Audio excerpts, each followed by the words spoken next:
Thank you all so much for coming. That was awesome playing. I don't know about you, but I'm blown away every year.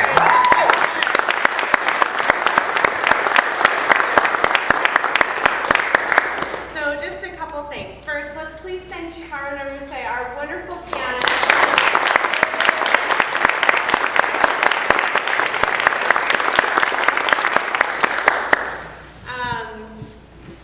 She had a lot of notes. Also parents and families, I want to say personally a big thank you to you for your support and your weekly commitment, even during the summer and vacations when we're around, and Skype sometimes. I've Skyped with Colorado and Bay and France and all sorts of cool places, so that has been able to keep the continuity. And I want to thank my husband for his support and coming home from work early to make sure we could get all this documented. And as usual, I will put individual videos up with your private URL so that you can share it with people that you want to. And these things have come in handy as people put together their college applications and now have their art supplement things. So I feel really good about that. And so I also just want to say hi to Allie Armstrong, who's a violin student emerita. She's at Bates now as a junior, right? And so hard to believe that 3 years has passed, but speaking of the number 3, I happen to have 3 graduating seniors in the studio this year, and if you've done the math, that's a third of my studio. And so I'm going to be very sad to have these people not on a weekly basis. I get such an interesting and unique job where I've had these 3 students, women, if I may call them that, for 10 years of their lives, almost weekly. And that's a lot of weeks. And that's a lot of different stages and ages, and it's just been so, for me, it's such an enriching experience to have that trajectory and to have people who are so committed to the violin and to me, which has been really great. So I just want to say a quick thing about each of them, and then we can go and have a nice little festival in the next room there. Like I mentioned earlier, all of the pictures from all of the years that I have pictures of the studio are in there, and with the exception of Hannah, who just wasn't at the picture, they should all be in all of those photos, which is pretty fun to see. And so Teo, right there, started with me, I think all 3 of them, in the house kind of kitty corner to this church, which is where my husband grew up, and then his family moved and we bought the house on South Street. But all these 3 predate my children, right? So everybody who's in my studio basically has taught me a lot about how to have, how to have a kid, I guess. And I just remember, and I apologize to, Hannah's and Catherine's and Teo's parents for the however many years it was before I had kids.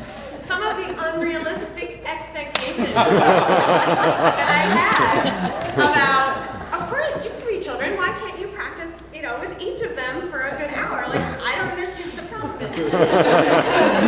So, I appreciate your patience with me and the learning and support that you've given me these years. Teo, I'm almost done with you, don't worry.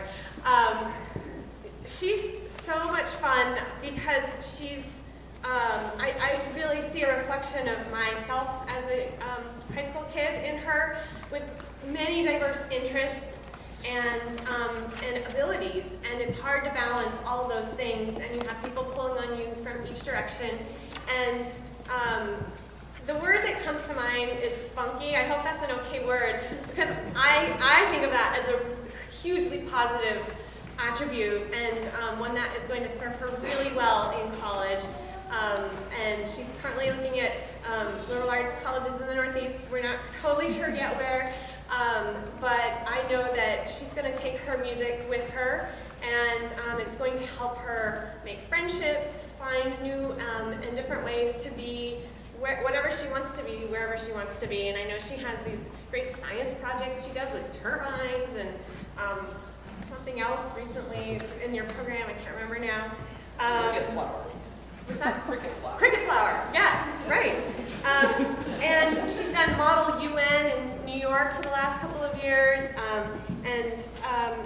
I don't know, she's pushed me to be more creative in my repertoire choices, because I just felt like I can't just go straight down the middle with Teo. I gotta give her something a little bit different. So that's the Barber. That concerto movement that you heard today was sort of like, oh, I wonder if we could do this. And yes, we can, right? So thank you, Teo, for that. That was, I'm gonna miss you. Then we have Hannah Flanagan. Hannah Hannah's going to Wheaton College and the Wheaton Conservatory at Wheaton College in Illinois. So she's my first student who has told me I want to be a violinist. And I remember that very moment. It was 2 years ago in this church, right there, after the recital.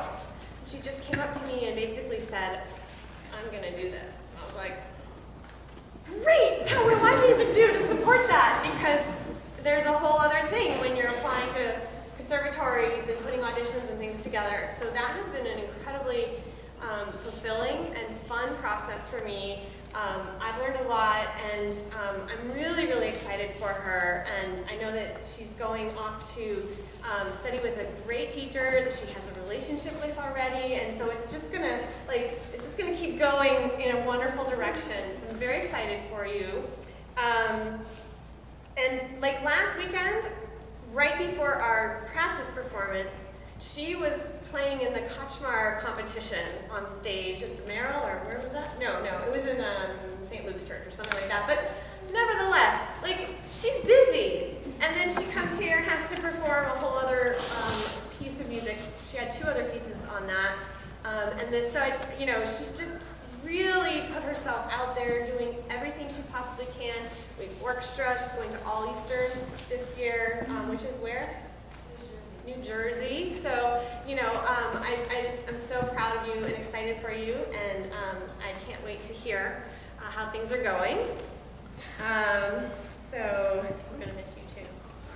And then Catherine Landry, who is sort of by miracle playing for you today. She came to me this Thursday, not this Thursday, the week before. And we were supposed to have our practice performance on Saturday at Bay Square, which is a great opportunity to kind of get the kinks out and whatever. And she came to me, and I just saw this horrible expression on her face.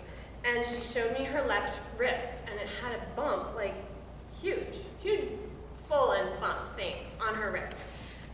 What did you do? I don't know. Is this from playing? I don't think so. How could this happen? I don't know. It was really very upsetting, obviously, and so she's basically been on the violinistic equivalent of bed rest, except a little bit here, a little bit there, and a lot of mental practicing, probably a lot of listening, and so of course that just goes to show you the power of what that can do for you. But I was sort of thinking about what am I supposed to say for each of these lovely women, and I was just sort of reminded, I don't know if you're going to remember this, Rachel, but it was maybe the first recital we had in this space, and I had all the kids lined up here. Okay, so she's 8 at the time, maybe younger, and I didn't have a program. I was just kind of like, oh, go play. Jake, it's your turn. Catherine, it's your turn. And when I said that, she sat and looked at me on the pew and was like, I was like, okay, yeah, I get it. It was a bit of a surprise. So I'm like, okay, someone else, it's your turn, right? And that person got up and played, and then I'm like just racking my brain, like, okay, can do this, what magic do I need to do? I don't know. So then one other kid played, and while that other child was playing, I whispered into her ear, I said, "Do you want to play next?" And she said,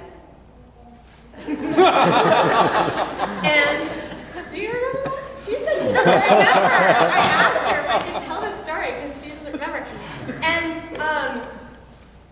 that was a long time ago, but just juxtaposing that with, like, you could see how upset she was going to be if she wasn't going to be able to play today, and the way that music has played a part of her life, also outside of the many other things she does, including sports and trombone and all of that. I just think it's so cool how these kids grow and mature and become who they are. And it's my goal with all of my students not to make little violinists, but to be supportive in their trajectory as a human. That's my goal. And I was not going to cry. So anyway, I just am so grateful for all of you, for your support, and for all of you. And I look forward to more years of wonderful recitals and for news. And actually, I have a little something for each of these ladies. And